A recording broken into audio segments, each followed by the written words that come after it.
बदल गया, शक्ति बदल गया, इंसान भी बदलते हैं। यही मनुष्य शरीर है प्रेमियों। सतयुग में 1,00,000 वर्ष उम्र था, जब त्रेता लगा इसी मनुष्य शरीर का उम्र 10,000 वर्ष हो गया। अब जैसे द्वापर लगा मनुष्य शरीर का उम्र 1000 वर्ष हो गए। अब जैसे कलयुग लगा प्रेमियों, कितना उम्र हो गया मनुष्य शरीर का? आप भी बोलिए। 100 वर्ष हो गया। अब 100 वर्ष भी लोग नहीं जी पा रहे, कोई 60, 70, 80 में गाड़ी खुल जा रहा है। तो समय के बदलाव से इंसान भी बदलते हैं और समय के परिवर्तन से भगवान भी बदल जाते हैं। समय समय से सतयुग में हरि नाम से, त्रेता में राम नाम से, द्वापर में कृष्ण नाम से, अब कलयुग इतना खराब समय आया कि इसमें तो इतना महापुरुषों ने आए और समय से नाम को बदला। कबीर साहब आए साहब नाम को जगाए, मीराबाई आई गिरधर को गोपाल नाम से जगाए, ईसा मसीह आए गॉड नाम से जाए, मोहम्मद साहब आए खुदा नाम से जगाए, शिवदयाल जी महाराज राधा स्वामी नाम को जगाए।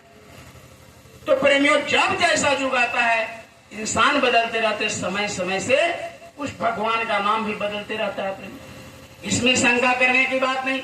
गुरु महाराज मन से आते ही कहते थे कि बच्चे शंका मत करना, ये भगवान का नाम है, प्रभु का नाम है, और तुमने विश्वास करके इसको आपने लिया, ये जय गुरुदेव नाम को, तो ये नाम ऐसा है कि इस कलयुग में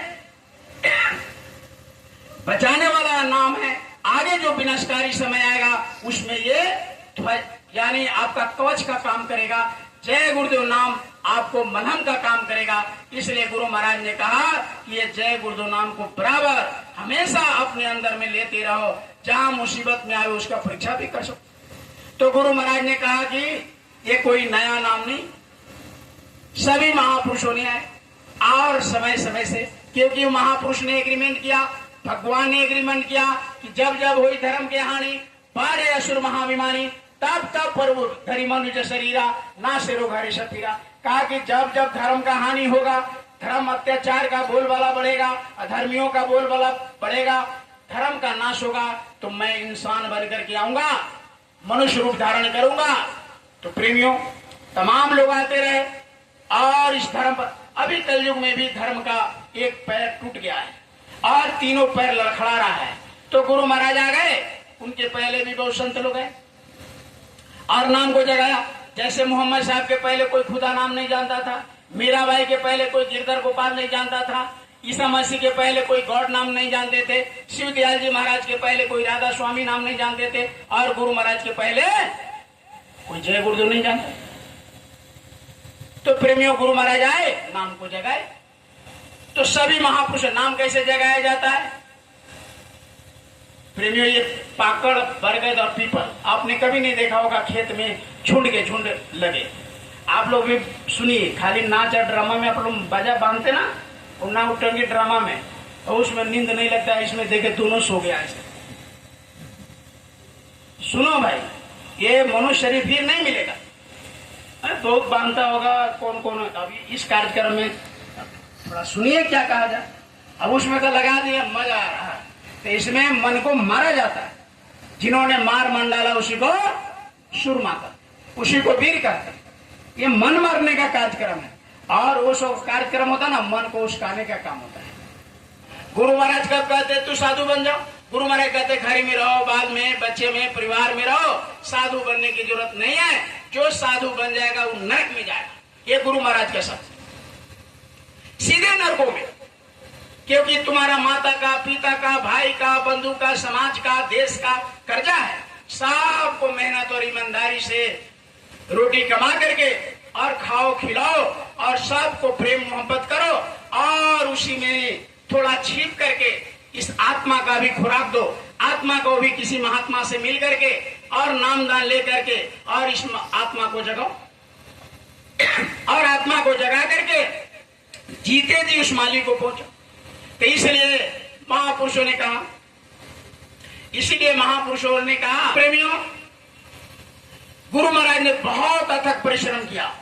जड़ा को जड़ा नहीं, गर्मी को गर्मी नहीं, बरसात को बरसात नहीं समझा, और गुरु महाराज ने कर ऐसा ललकारा पूरे हिंदुस्तान को कि तुमने बाल के लिए, बच्चे के लिए, सबके लिए रोते और चिल्लाते हो, और इस आत्मा को नरक और दोजख में भेजते हो। इस आत्मा के लिए तुम क्या कर रहे हो? अभी तुम्हारा शरीर छूट जाएगा, तुम यहाँ पर हो, बच्चे अपने काम धाम इधर उधर है और तुम्हारा समय पूरा हो जाए तो न बच्चे तुम्हारा साथ देगा और न तुम बच्चे को मदद कर सकते हो। सीधे ले जाएगा आत्मा को और ले जाकर नरक और 84 में डाल देगा, फिर वहां से तुम्हारा निकलना नहीं होगा। इसलिए गुरु महाराज ने कहा कि थोड़ा सा समय निकाल करके 24 घंटे में 22 घंटा अपने दुकान दफ्तर नौकरी चाकरी बाल बच्चे की सेवा करिए। 1 घंटा सुबह 1 घंटा शाम निकाल करके अपने भजे औरों को भजाए, नानक सहजे मुक्ति पाए। थोड़ा सा जहां वो रहते आया वहां के प्रेमियों को इकट्ठा कर लिए, अगल को बगल को, और थोड़ा बैठ गए, अपने बैठे उसको भी बैठा लिए, मालिक को याद करा लिए। मालिक को याद कराना दुनिया का सबसे बड़ा काम है। जो भी आप काम करते थे, जो भी काम करते हैं वो सब यहीं रहने का है, लेकिन सबसे दुनिया में अगर कोई काम है ऊंचा काम तो भगवान को याद करने वाला। और सबसे बुरा काम क्या है? भगवान को भूलना। ये गुरु महाराज के शब्द है कि दुनिया का सबसे बड़ा काम है, अगर तुमने बैठ करके मालिक को 2 घंटे कहा कि 1 घड़ी याद घड़ी आदो में पुनियाद और सतगुरु संगत साध की कटे कोट अपराध। अगर संगत का साध का मिल गया और तुम 1 घड़ी याद घड़ी उसमें बैठ गए तो करोड़ों जन्मों का पाप कट जाता है।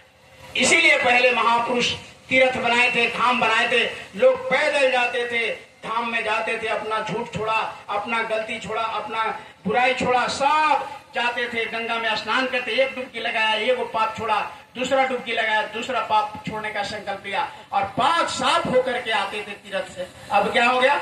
अब और ज्यादा लाद कर आ जाते, उसका खा लिया, उसका खा लिया, उसका ठग लिया, उसका ठग लिया, उसके बारे में निंदा किया, उसके बाद रास्ते भर ट्रेन में उसका शिकायत, उसका बड़ाई, उसका फिर आया उसका शिकायत, पूरा लाद वाद करके आते हम। नहाने गए थे नहीं, लादने गए, पाप और लाद लिए। इसलिए गुरु महाराज कहा कि जहां सुमरन करो, ध्यान करो, भजन करो, कोई गप मत करो, कोई वहां चुपचाप सुमरन ध्यान भजन करके और वहां से अपने अपने घर जाओ। तो जहां भी सुमरन ध्यान भजन करने का केंद्र है, भजनानंदी टोली है,